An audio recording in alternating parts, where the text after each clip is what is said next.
সারা বাংলাদেশে বিএনপি চাঁদাবাজি করে। আমি তাদেরকে প্রশ্ন করতে চাই, আপনাদের সরকার থাকা অবস্থায় বিএনপি চাঁদাবাজি কিভাবে করে? আপনারা সম্পূর্ণ আওয়ামী লীগকে বিদায় করেছেন, এখন আপনাদের মনে হয় বিএনপিকে তুড়ি মেরে বিদায় করে দেবেন। অসম্ভব বিষয়। সারা বাংলাদেশের মানুষ জানে 17 বছর আমাদের উপরে গুলি হয়েছে, জেল হয়েছে, হত্যা হয়েছে। আমাকে কারাগারে নিয়ে আমি এলাকায় ব্যবসা করি ভাই, আমি যুবদল করি, চিৎকার করে বলতে পারবো যে আমি জেলে যাওয়া যেদিন আমি জেলে যাই ওই দিন আমার ম্যানেজার আমার টাকা উঠাইতে ব্যবসায়ীদের কাছে আসে, আমি ব্যবসায় করি, তাকে উঠাই নিয়ে যুবলীগের লোকজন 5 লক্ষ টাকা দাবি করছিল। পরবর্তীতে 2 লাখ টাকা তাদেরকে দেওয়ার পর আমার ম্যানেজার বাসায় যেতে পারছে। সে আমাকে কারাগারে সাক্ষাতে যায় বলছে যে আমি আপনারা ফ্যাক্টরিতে চাকরি করবো না, আপনার দায়িত্ব আমি রাখবো না, কারণ আমি গেলে যুবলীগের লোক আমার মারতে আসে, ধরে নিয়ে যায়। আমাদের উপর অত্যাচার হয়েছে। তারপরেও জুলাই যখন হয়েছে আমরা জুলাইয়ের জনগণের পালস দেখেছি।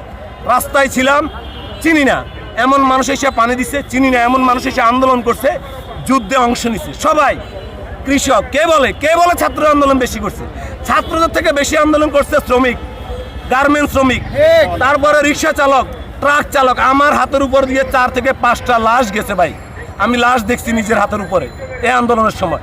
কিন্তু আমার কষ্টের বিষয় হচ্ছে কি জানেন, রাজনৈতিক দলের কর্মীদেরকে, রাজনৈতিক নেতৃবৃন্দদেরকে এদেশের মানুষ সম্মান করে, কারণ এদেশের সাধারণ মানুষের পক্ষে কথা বলার ব্যক্তিগুলোই হচ্ছে রাজনৈতিক নেতারা।